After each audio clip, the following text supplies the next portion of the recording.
My name is Mark, and I've been working with festivals and art fairs for about 20 years. My mother was an artist, so I started going to the Ann Arbor Art Fair when I was about 7 years old. So I've got a lot of experience on the outside of the tents and less experience on the inside of tents. I run a bunch of shows in the Detroit area. I'm Sharon McAllister. I'm the director of Art Fest Fort Myers in Fort Myers, Florida. We celebrated our 20th anniversary last year. Our festival is the first weekend in February every year. So in 2020, Art Fest happened with no knowledge at all that there was COVID coming and had no effect on us. And then we watched all of our friends suffer after that. And now we're hoping that the fact that it's the first weekend in February of 21 is not too soon. So. Okay, so I put up a poll that's, I think, relevant to this conversation, basically asking who's been in an art fair, a virtual art fair so far. So if you could take a look at that, I'll show you the results in a bit. I was talking with some people earlier and also some emails. I think Ron sent me an email and a few others about what is a online art fair. And we came up with lots of variations to it. It could be individual artists doing something online. It could be a art fair website, an existing website that's doing something. It could be one of the new platforms. And then if you look at this, there's many other variations on there. So I don't think anybody was talking about virtual art fairs 6-8 months ago, or at least not very many people. Here's the poll results. It looks like the majority have not yet been in one, and nobody has responded that they've been in one and that it worked out well. Yeah. So would some of you that have been in art fairs, the virtual art fairs, tell us a little bit about what didn't work? Well, this is Judy. We were in one that they had concurrent with one of our local main organizations, and they had it concurrent with one of the TV stations, and it went on for about 4 or 5 days. We entered it, and we had to pay to do it. We never got anything from it. Mm-hmm. And I'm taking it from your comments, from your response to the poll, that it wasn't very successful for you? I just wanted to say that we did participate and that we did not, it wasn't a good outcome. I don't think we got anything from it. Mm-hmm. So I've got some of the thoughts about success up here. Selling art, or supporting an organization such as a museum, supporting a community that's hosting an art fair, placemaking, which is a form of that, joy and connections. A lot of people are in this because we enjoy that. Educating new artists, educating new buyers, children's activities, tradition.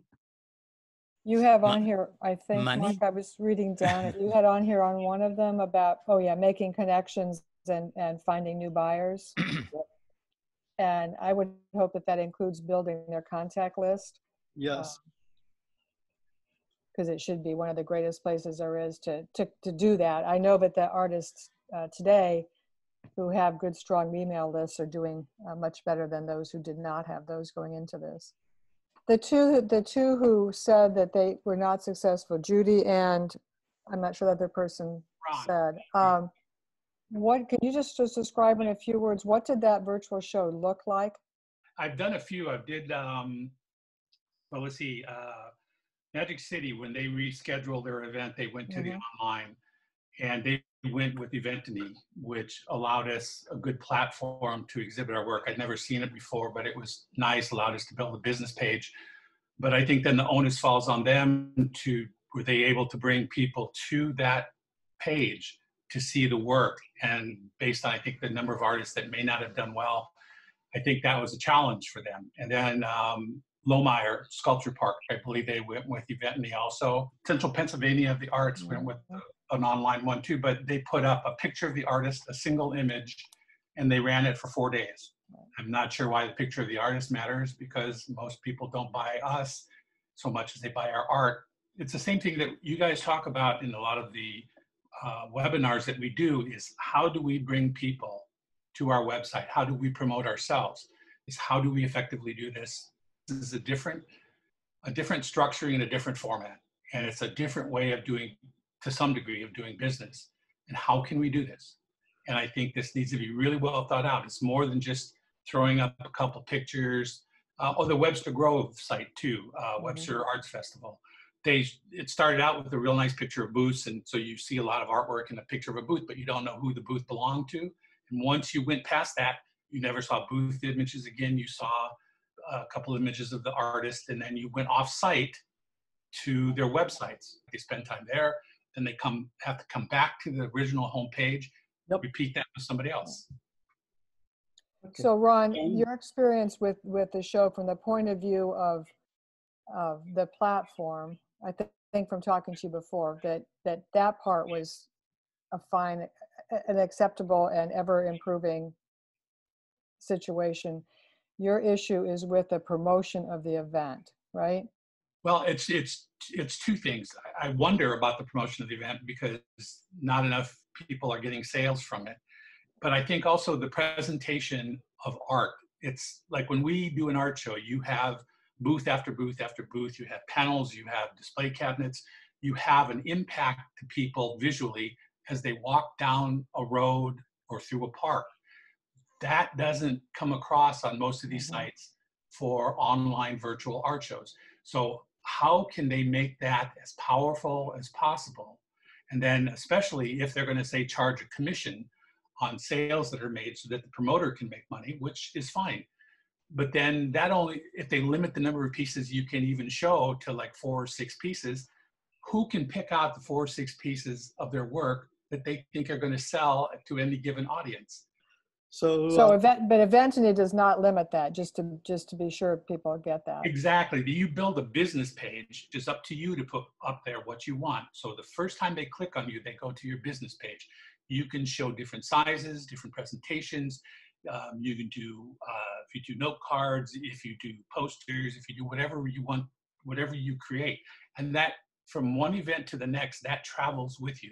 So you can add to it, you can delete things if you've sold them, but it's a dynamic thing for you to present yourself. And like when I first did it, I only put up like 20 some pieces, but I saw people that put up 150, 170, 220 pieces of artwork. And it's like going to their website, but without having to leave the page of the event. So I just think it's a more visually powerful way to grab people, show them immediate diversity in an individual artist and the different art mediums that are there, and help them, guide them to making a decision to buy. Right. Sure. So Sharon, do you want to address Eventney for a while? I know you've been researching it and have some good background with it. Sure, I can talk about that a little bit. Nice comments, Ron. Thank you. It's our job to run the marketing and make sure we drive traffic. So I'm sort of opinionated about that. And in our case, we have quite a marketing plan that's going to go with our site. Our virtual site, which is called ArtFest at Home, is built on Eventney. It's being built currently.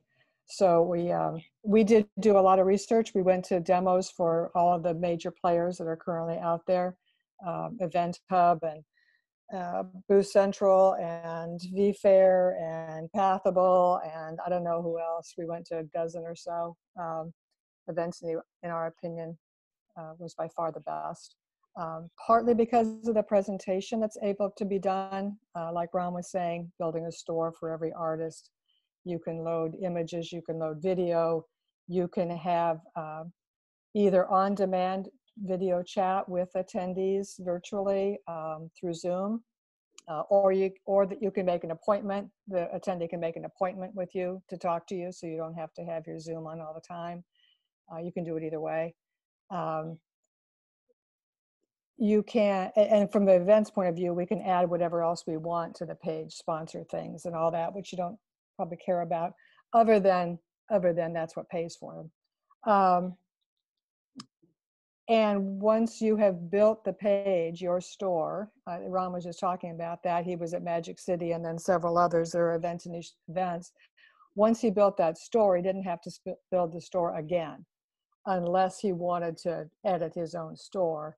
It automatically flipped over to the next event that he was in. And of course, the events can control that, right? We can control who gets in because it's the juried artists. It's not just random artists who want to have a page there. So it does all that, and it keeps the shopping experience within the site,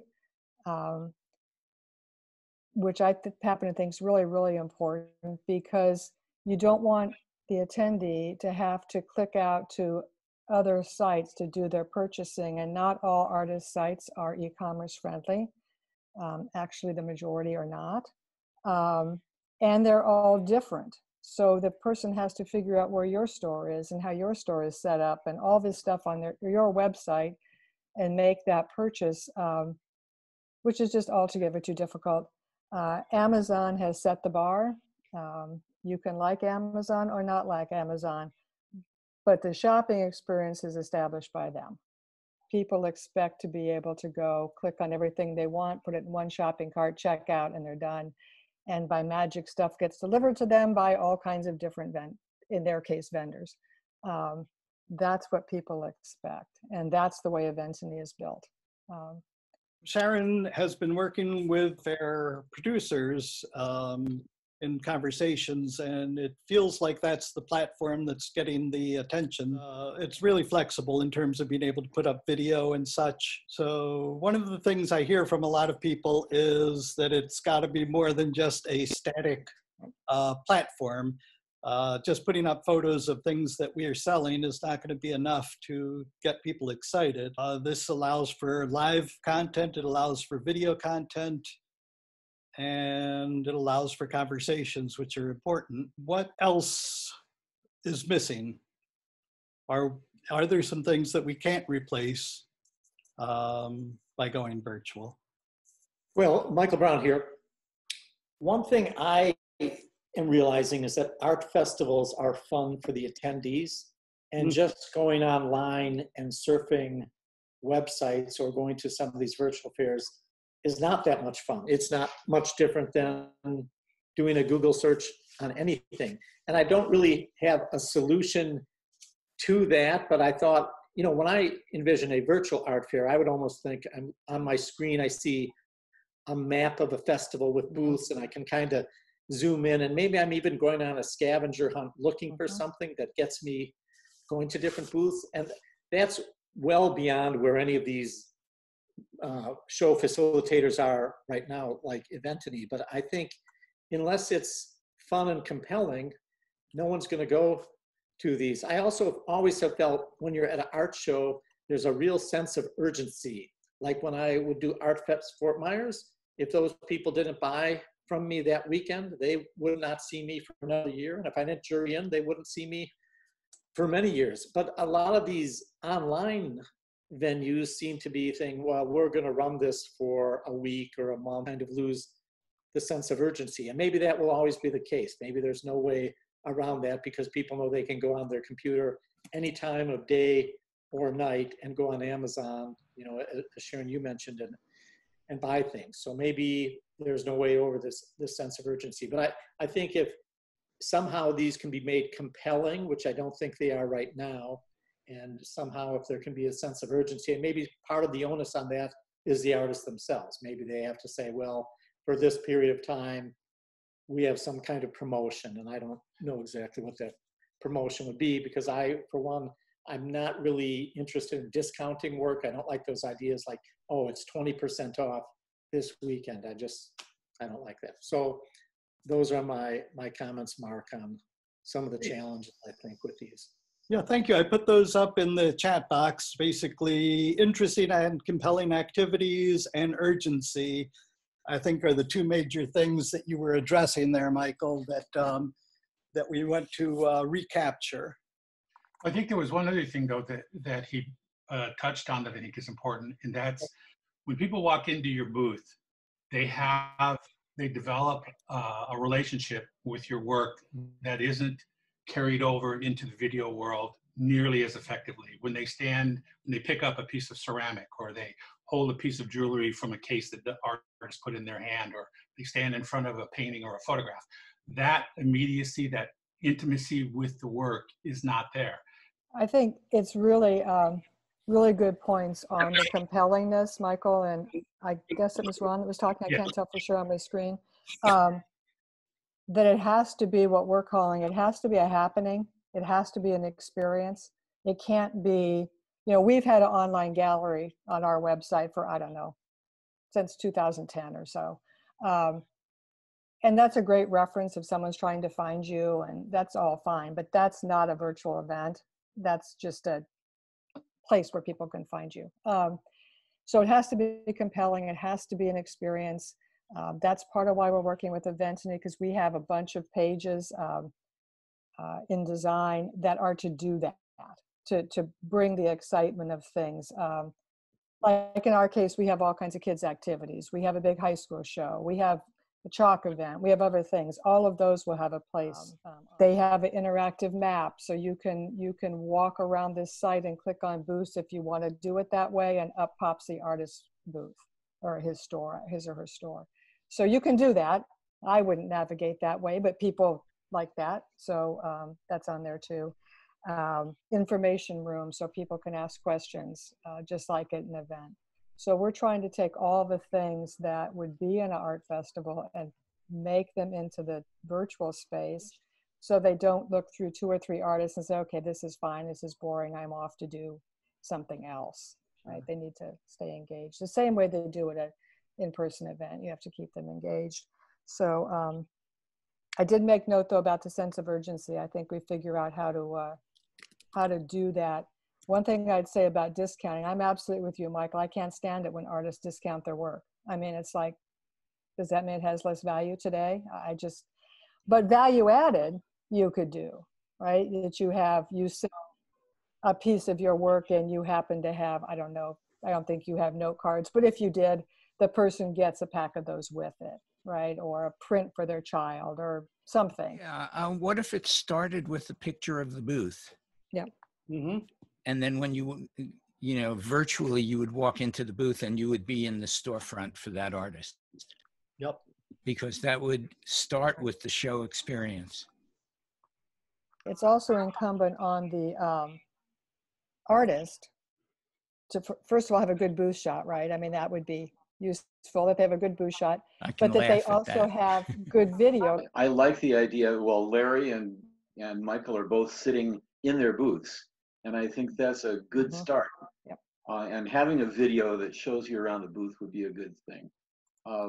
Going back a little bit about the urgency, you're also, it seems to me that you're losing the impulse buyer in these kind of things, and that is important for some people. Yes. Because that's a good point. How do you think that could happen? Well, first of all, in these virtual shows, are the artists more or less present at the show so that they can interact with people who walk into their booth? So I can speak for what we're doing. I can't speak for other people, but what we're doing is our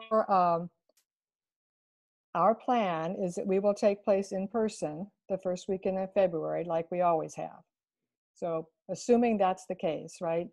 In our case, we'll run the virtual event and the physical event at the same time. So you could be in your booth. You could be, if someone clicks on your if they're at home and they click on your store and they click on Zoom to talk to you, you could be in your booth and you could be talking with them from right there like you would an in-person person. It is going to have some interesting effects on how you staff your booth and things like that. I mean, there's some learning and training to go on here, but you could have that experience.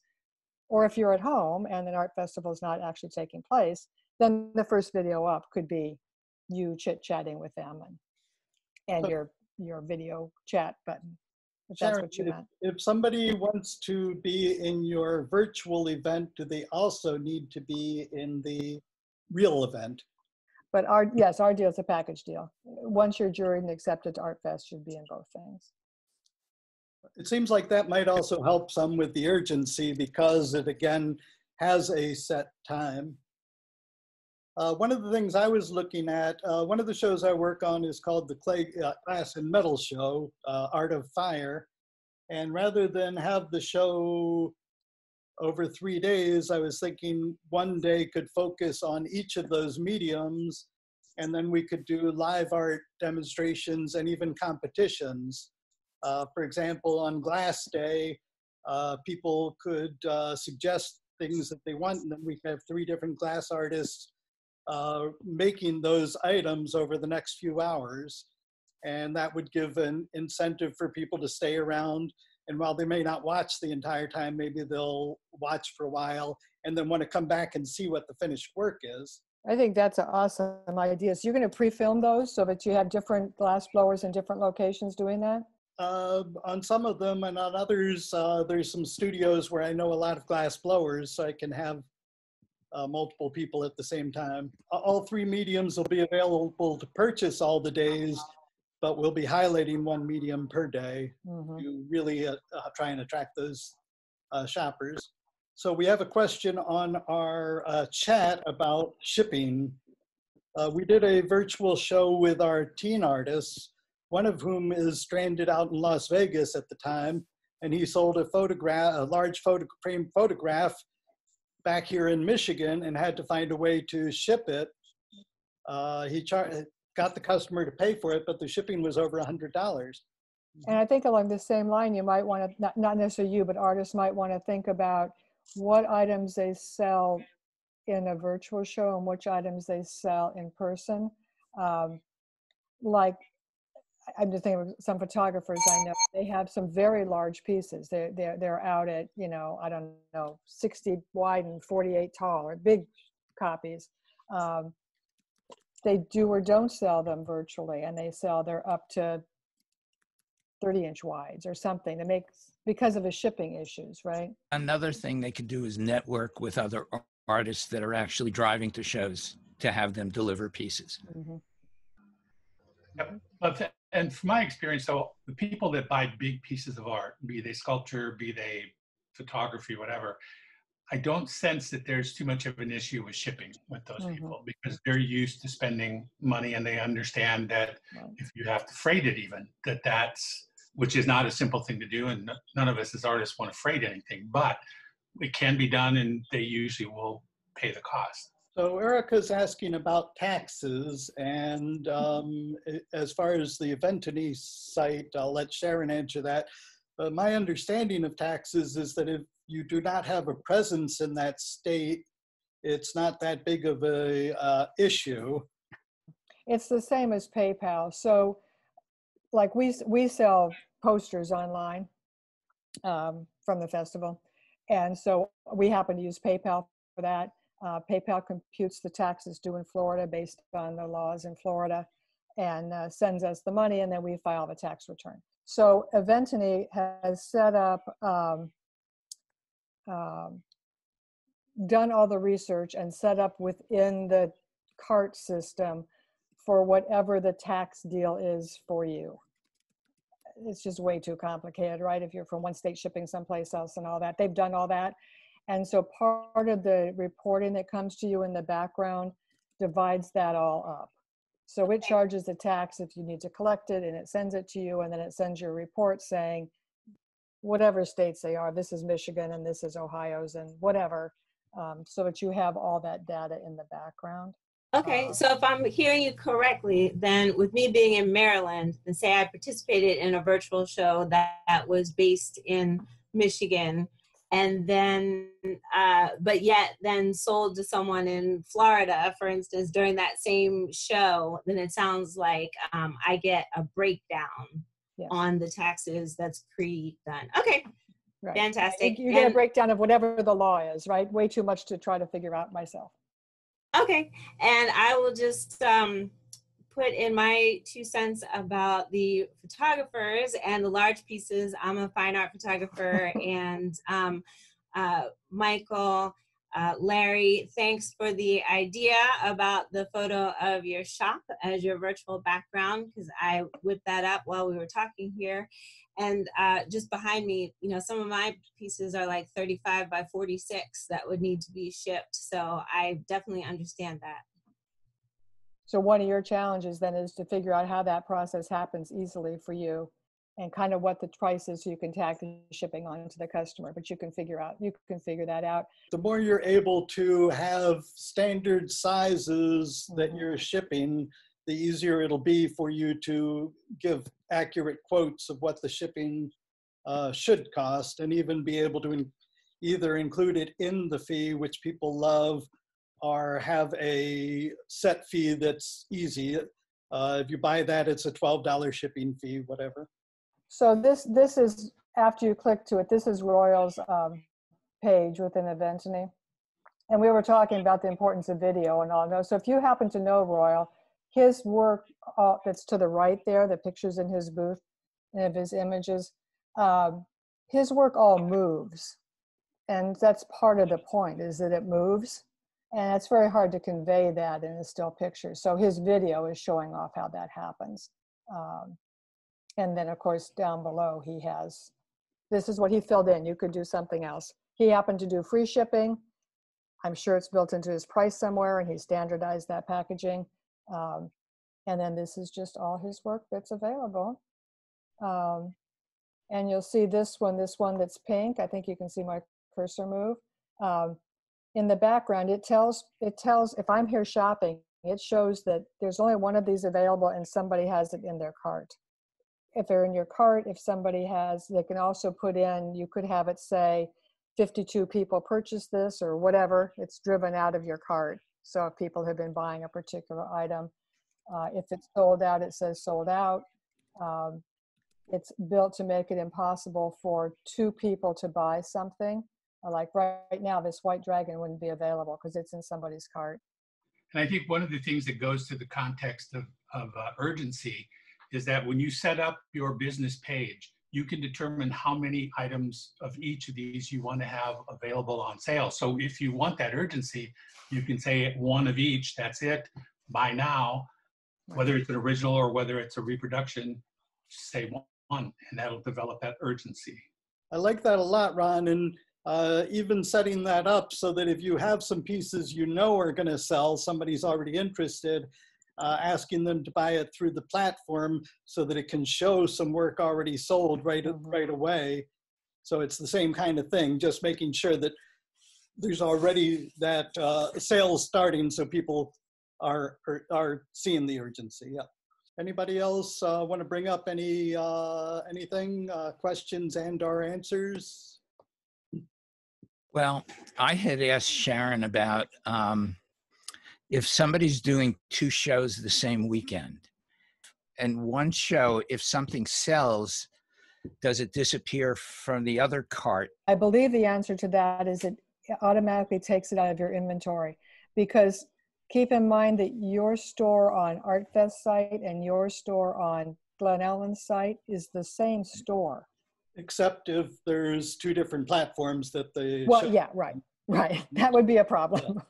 Okay, so basically this is going to be like a Zap thing. The artists have to talk the shows into using Eventiny.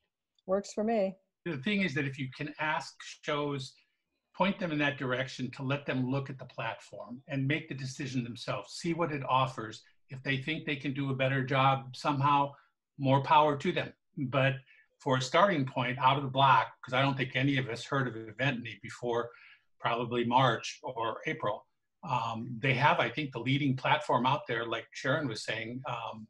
Right, but this is back to the Zap thing again. All the artists are already with Zap. They have their images uploaded.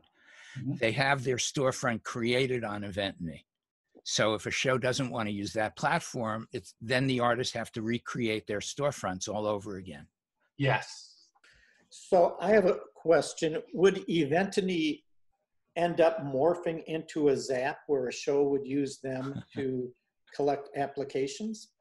I believe they started out actually They as started a out in that application business. system. Interesting. Okay.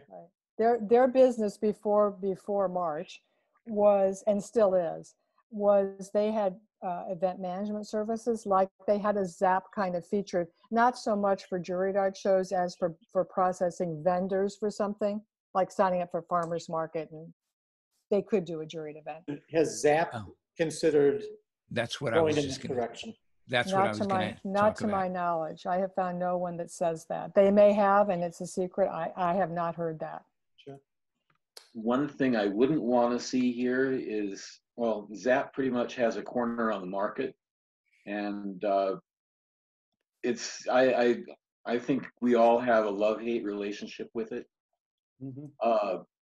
And I don't want to see another thing like this have a corner on that particular kind of market. One of the things that I think is that the virtual show platforms are more going to be competing with Etsy and those types of sites because those sites can add the elements such as video much more easily. I don't Yes. think a virtual show, I mean, right now, the way I'm understanding it, the virtual show works in conjunction with the actual art show, and I can see that working. It's hard for me to imagine a virtual show ever competing with an Etsy just because there's so much catch up to occur. There's so much marketing. So I don't know. I've been wrong about many things, but I don't see that really happening. I see Etsy as being an unlimited amount of stuff to look at. You know, way overwhelming. Right. And Right, because it's not juried. But even if you look at Asachi or other places that are, I won't necessarily say juried, but there is a hoop you have to jump through to get on there. I still don't think an individual virtual show or even a platform like Eventany is going to compare. They're going after different applications. I would agree. I think that's a good Mhm. good observation. Yeah, and I think that one of the problems that we see too with groups like Eventany, Fine Art America, a lot of those, is they get so big that the only way you can find anything on there becomes a challenge, and they need great search engines, and they need to work effectively. And if they don't, work sits there and will never be seen, which is then a dead venue. I think Eventany, because it starts as a juried art show, will always preserve it as, hopefully, as much of the essence of what an art show actually is until they can come back to being physical art shows. And even then, as from what we're sort of seeing, where some of the shows, I think Amy Amder just had one this last weekend in Glen Town Center. If you and she only had 21 artists, so that becomes a challenge. Well, do I want to go for that smallest show? There's spacing issues, having to wear masks, one-way walkways. There's a lot of complications. Hopefully, that does go away next year sometime, and we go back to having regular art shows. If we can learn how to do this well, it becomes a powerful tool for us to use going forward. Yeah, that's why, you know, we're treating it that way, that I mean, our investment of staff time in this is huge, and we wouldn't do this for just 1 year or just on the bet that whether February 21 is going to be okay or not. We're making the bet that it becomes a really good co-thing with the in-person one, because what does it allow you to do in expanding market? Who else can you reach? There are people, you the artist, there are people who don't want to come to an outdoor event for whatever reason, totally aside from virus. So can we expand market? You know, people see you that didn't see you. And recently, in conversations we've had with potential buyer attendee types, I'm becoming increasingly convinced that there's going to be a good crossover of people who look at your work online on the virtual page, for whatever reason, think I'd like to see it in person, whether it's 3D or a touching thing, and say, well, I'm just going to go ahead and go to the art festival after all. So maybe they come in person, maybe they video chat with you and say, would you really hold that piece for me? I'll be there at 3 o'clock or whatever. They may come in person.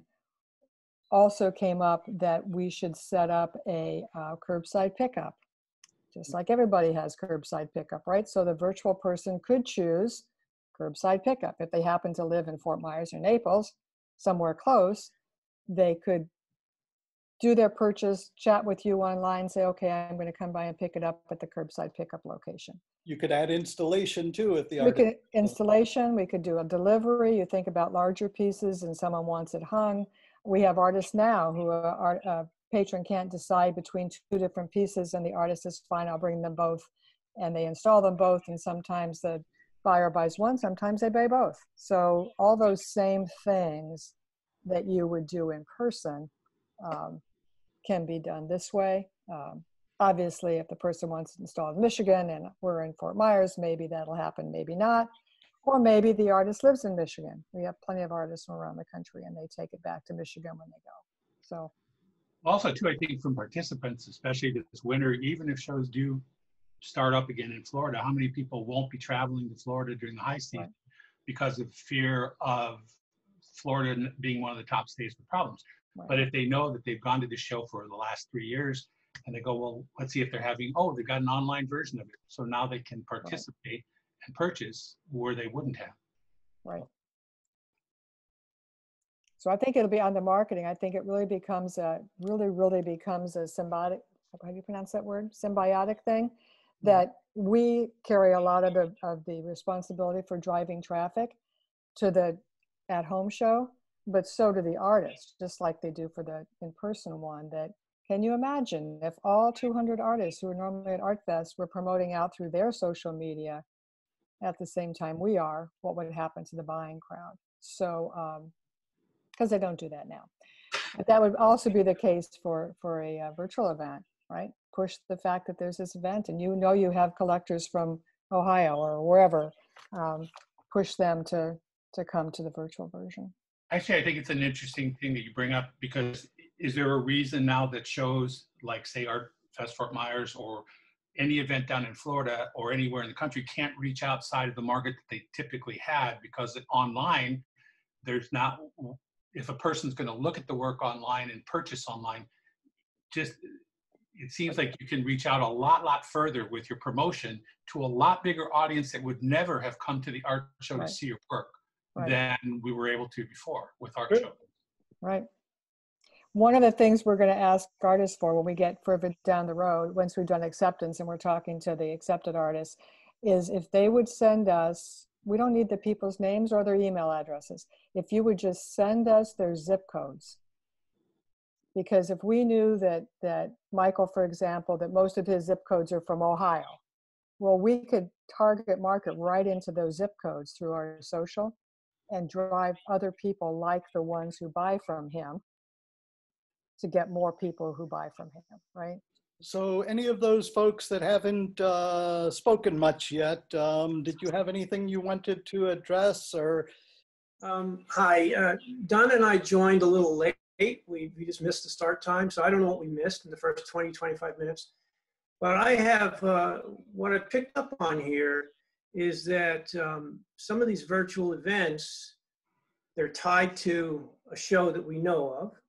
Mm-hmm. And it sounds like if you participate, Sharon, you were saying that if somebody applies, they're in the show and they get this package deal, they have a virtual store and they're in the physical show. And it sounds like the artist has to be at the physical show. Am I right in that? In our case? In the case of ArtFest, yes, unless we've canceled. Okay. And with Donna and myself, we will not be going physically to a show until we have a vaccine and we're confident that we're not going to catch the virus, because we're extremely busy in our booth.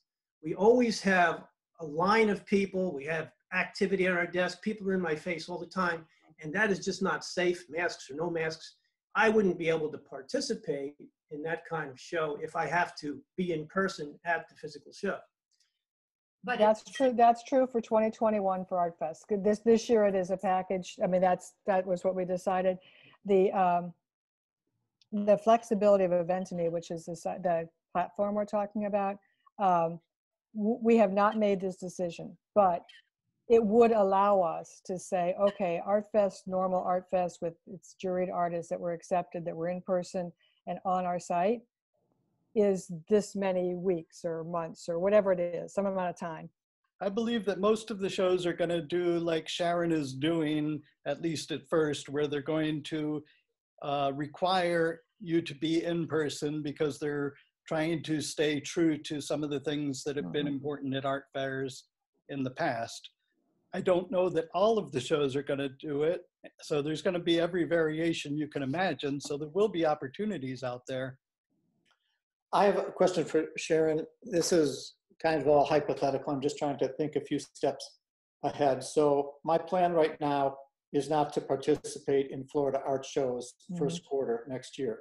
But now I'm also thinking, oh, maybe I could gamble and say, and don't take this the wrong way, a show like Fort Myers might be canceled.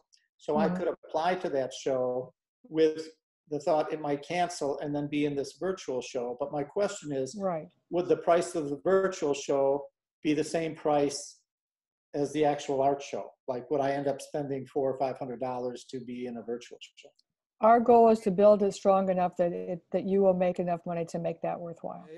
Next week, we'd like to talk about what we can do with the existing art fairs once we come back to them to make sure that they're staying valid and exciting and attracting an audience. When I talk to people under 35, they don't want to come out to the art fair if it's all quiet and they want noise, they want music. They're living in a background with background noise everywhere, whereas people over 35 maybe would prefer a quieter atmosphere. So how do we continue to adapt our art fairs to make sure that we're serving both markets? Or do we end up having two completely different types of fairs?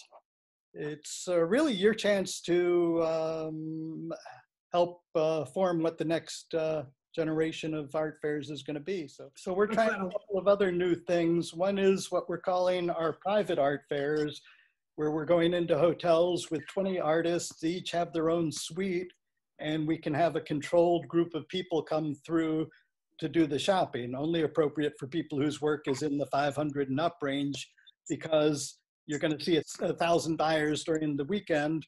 You need to be able to make a living on 20 customers, 20 sales.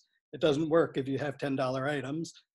The other thing we're doing is we're doing tabletop art fairs, where some of the participants in our art fairs that are canceled are going to have their work available at restaurants that have to kill tables because of social distancing, so that people can see and purchase the work using QR codes in the restaurants. So virtual art fairs have a lot of different definitions even beyond the online art fair. Thanks for holding this, Mark. And Sharon, thanks for all the work that you did and your staff on researching these groups for the You're welcome. online shows. You provide a lot of great information for us. Thank you. Do you share this information with other promoters to help in any way just present possibilities to them from all this research that you're doing, so that they can research it themselves and maybe help get more of the promoters to think seriously about how we're going to do this? With Art Fair Insiders, we co-host a discussion group there too. It's been now for, I don't know, 3 months maybe. There's usually in the vicinity of 70 shows on that call. International Festival Events Association, which several of us belong, particularly larger shows belong to, including us. They host every 3 weeks Art Festival Directors Conversation.